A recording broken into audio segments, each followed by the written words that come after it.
So just tell us who you are. Give us some background. I'm gonna sit behind the camera. Yeah, conversation. I'm Arthur. Who I am? What do you mean? Well, like, how did you, like, just where do you live? What do you do?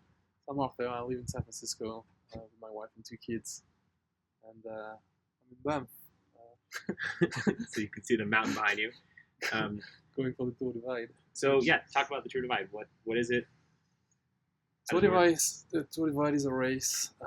Really, it's just a route that goes from Banff, Canada. Initially it went from like the northern border of the US to the southern border. For some weird reason, they decided to stop in Banff. It's a 2,700-mile race, mostly on like dirt roads and mining roads and fire roads and stuff like that. And how do the logistics work? Like, how is the winner determined? What about sleeping? There is a winner. Initially it's just a route. Like anyone can do it at any point. At some point, someone decided like there could be like a grand départ where like people start on a given day and we make it a race. There's really nothing. The only thing close to a race is the fact that everyone starts at the same time. But other than that, there's nothing else. You start with your whatever you want to bring on the race, and as long as you use your bike to get to the end, actually you can walk. As long as you use your bike to get to the end, you make it to the end. And everyone is using a satellite tracker, so that I guess that's how you can find out who wins. How long? Like, how long does it take? Really depends on. The goal is to go as fast as you can. Whether as fast as you can is 13 days, like the record is, or as fast as you can is 30 days. It's really about going as fast as you can. It's considered racing if you're less than a month. So it's like 30, 31 days, something. How many people are doing it this year? This year, I think it's a lot of people signed up, like 200 people, close to 200 people signed up, but I think 150 are showing up. And some of them are going the other way, from the southern border to Banff. But very few of them. It's usually going the other way. Most people, like the majority of people, are going the other way. So I told my friends you were biking from Canada to Mexico, and the first question was from Jeffrey, who wanted to know how you planned to get over the wall in Mexico. Well, actually, it was well thought through because it's actually stopping at the wall. At the wall. Not crossing, just stopping at the border patrol. How did you get into this? Like, how did you find out about it? Why the Tour Divide? I've been dreaming about adventure like ever since I was a little boy. Never really got into it. It was mostly like whether I could spend like 2 days in the backyard in my tent, and like without entering the house. So I would like pack food and try to stay out of the house like for 2 days in a row. I don't think I ever made it. So I was like packing like sardine cans and stuff. And then there was this Radio Lab show about Race Across America, which is a much more formal race going from San Diego to, I believe, Atlantic City.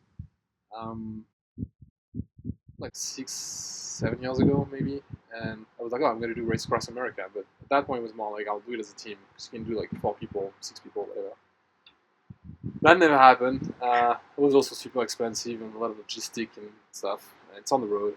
And then I saw this movie on Netflix at some point, which was called Ride the Divide. I think most people that are here are like actually just saw the movie and showed up. A lot of people are just showing up without seeing the movie. Well, they really don't know what they're getting into. Well, so how do you train? How do you train for something like this? I think there are different ways to train. It kind of depends on your expectations.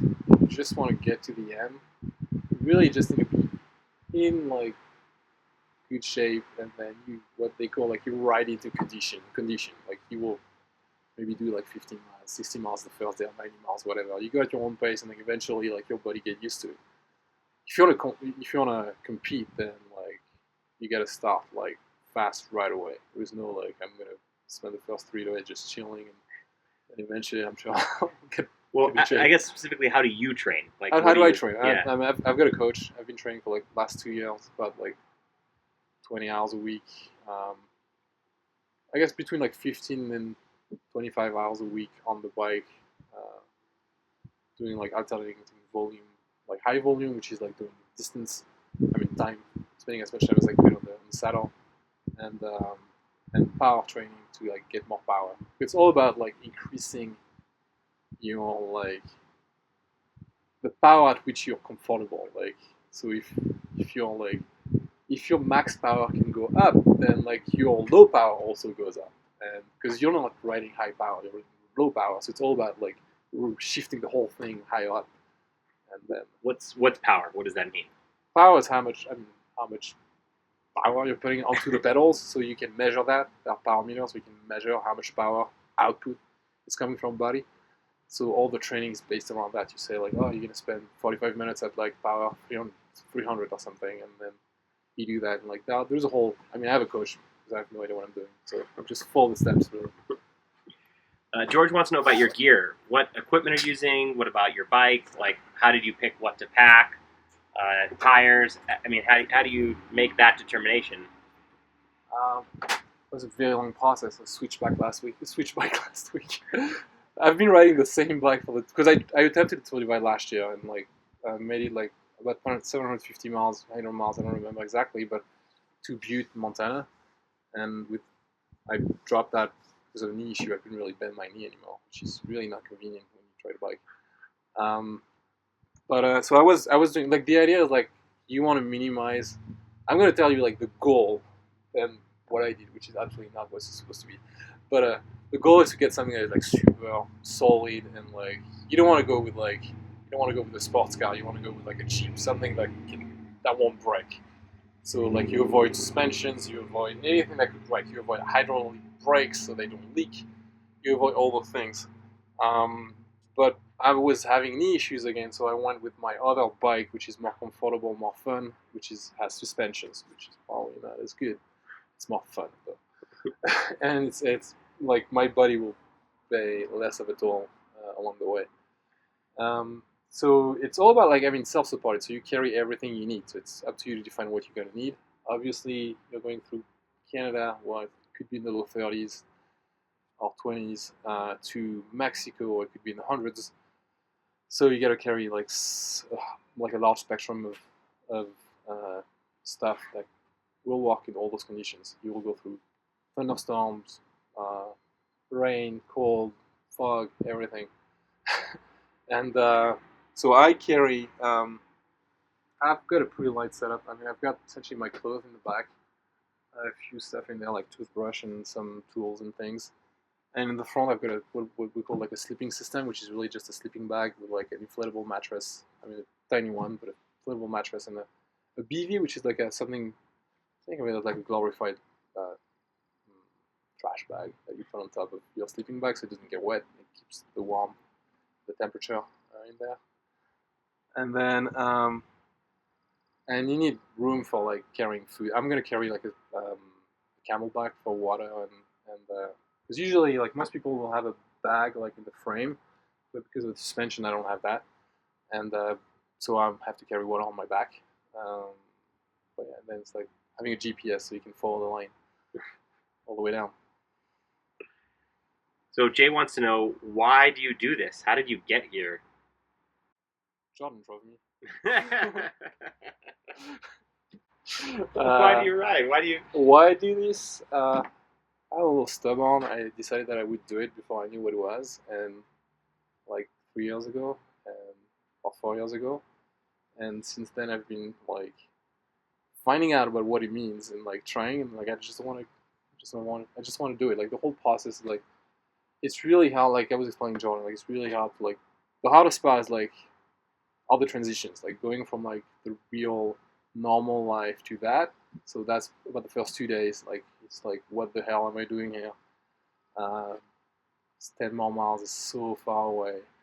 To like you're into it and like it's just your normal life, and then going back to real life. Those transitions are, I think. I mean, obviously it's hard to like pedal and you're tired and sometimes you want to give up. But the transitions, I feel, to me, are like the hardest part. Like getting into it and getting out of it. But the whole process, like in between, is like really, it's addictive. Like you go through like it's like going through a lifetime of things like happiness and sadness and optimism and despair or whatever it's called. A bit of all that. And then it's beautiful out there. How do you know when to stop? I mean, I know it's a really long race, and you often have to push yourself. So when do you know that this is the time to stop for the day? And Stuff of the day. yeah, It depends on like again what you want to achieve. If you're there for like the landscape and the adventure, then you stop when you feel a little tired, when you find a nice place to sleep. Oh, it's a good place to resupply. If you're racing, then usually you define like how much sleep can you go with, how much sleep is enough in a given day. The rule of thumb is usually you stay awake for 20 hours and you sleep for 4. Um, so it's really just like it's almost like you set a timer. Like my timer, my goal is like essentially going to bed like sleeping, stopping at midnight every night, and kind of waking up around like 4. So and then you put a timer and you start again.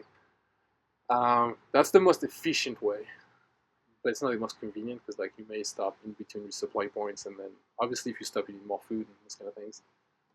But it's the most efficient way. Just stop wherever you are when that's when things all go well. I mean, along the way you may just take cat naps and stop when if you're just like falling asleep on the bike. But the most efficient way is just stop like every 20 hours essentially. Some people can like sustain no sleep and then they will go for like much long. They will essentially bike until they fall asleep and sleep and bike until they fall asleep and sleep.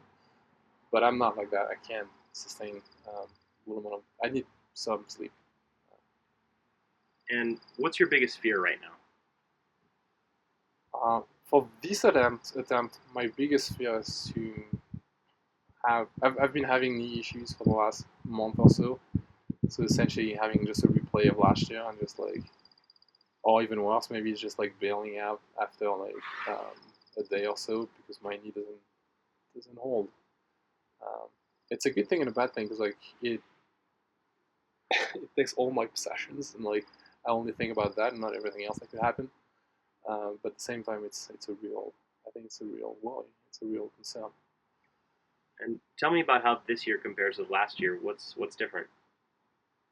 Last year it was all new to me. Like I had no idea. Like I got here, it was like I was nauseous. Like I could barely eat or sleep. I was just like, just really, just like very afraid. I was in the best shape ever, but I was really afraid of everything else. This year is kind of the opposite. I'm pretty relaxed about everything else, but really afraid about my physical condition. Um, so yeah, last year I was like, I had absolutely no idea what I was getting into, so it was really hard for me to like project myself into what the first day would be, what the route looks like. Now I know what it is. I know that I didn't see any bear. It's just a myth. There are no grizzlies out there. so, so nothing to be afraid of. What specifically were your fears last year? Bears, Bears. grizzlies. Like just like I was projecting myself. Like I would look at those mountains, all those like forests and stuff, and be like, yeah, I'll be sleeping out there in a couple days, or the next day. Like, that was like, I thought they were just showing wolves on TV. It's just like, when you look, it's just wild animals. What advice do you have for other people who want to do this? Other than don't do it. Uh, uh, just make sure you know why you're doing it. It really matters to know why you're doing it. I always say like doing a marathon or something.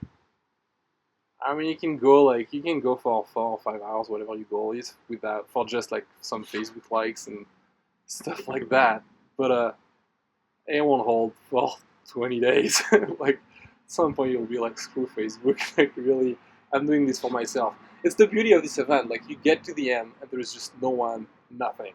It's just you. So you've achieved that like just for yourself. So if it doesn't matter to you, if you have no reason to do it other than like projecting an image of you on everyone else, then it's not worth it. Like you're not not only it's not worth it, it's just you're not gonna make it to the end. It's just no like it's so much pain, so much like whatever like regardless of your pace, you gotta go as fast as your condition allows at that point. So you're gonna suffer. Like it's really it's gonna be hard, like mentally and physically. So if you have no reason to do it, then it won't happen. So no need to dream about it if you don't have a good reason to do that. And, How do you know when you're done? Done. I mean, we talked about when you stop for the day. How how do you know when you when your ride is over? um,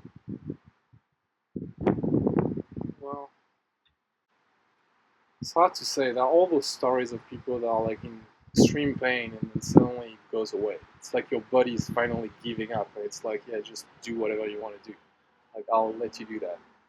Um, so there's always hope that things are gonna go away. Last year I stopped like 24 hours and iced and pushed through the next town. Like went to a doctor, tried pushing again. But just like I think you need multiple attempts, like multiple you need to like go through multiple attempts to like continue before you can give up. It depends on your personality. It also depends where you're gonna be. Like I was lucky or unlucky enough to be close to an airport, which makes it really easy to decide to quit. Would I have been like 200 miles further where there's just nothing, it's close to Yellowstone, whatever? Like I would have pushed, and maybe who knows, it would have gone away. Um, or maybe I would have been able to like sustain the pain. I don't know. Probably not. I don't know. But being close to a place where you can drop out. If you feel like you're gonna drop out, just move away from any incentive, like anything that could help you make that decision.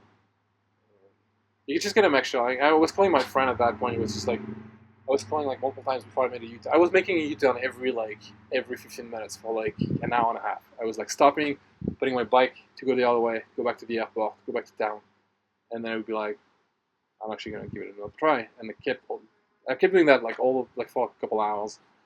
And I was calling my friend. He was like, just make sure you have no regrets. Make sure you don't go home and feel like I could have pushed like a little more. And I never felt like that. Like I felt like I couldn't have pushed a little more. So never felt bad about like I felt disappointed, but not like oh I could have done it. I just gave up too early. What's the most important lesson you've learned in attempting this? Um,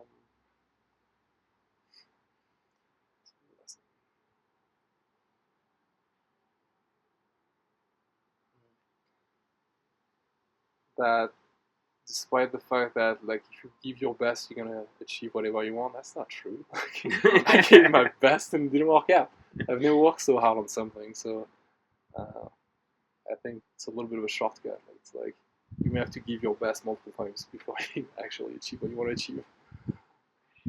What would you like your family to know before you take off? Right, take off. I'll be back. I love them. Anything else you want to say about the tour or about your thoughts on it? I know you leave tomorrow morning. Um, Uh, Not really. I'm really hoping I'll make it to the end, regardless of the ranking. I just want to make it to the end because I feel like, yeah, I just want to make it to the end. I wanna, I wanna move on from like this whole, this whole thing. I want to go through that experience. I want to enjoy it, but I want to move on. It's been taking a lot of time, energy, and everything. It's kind of draining. I'm ready to go. Thanks so much for sharing your thoughts.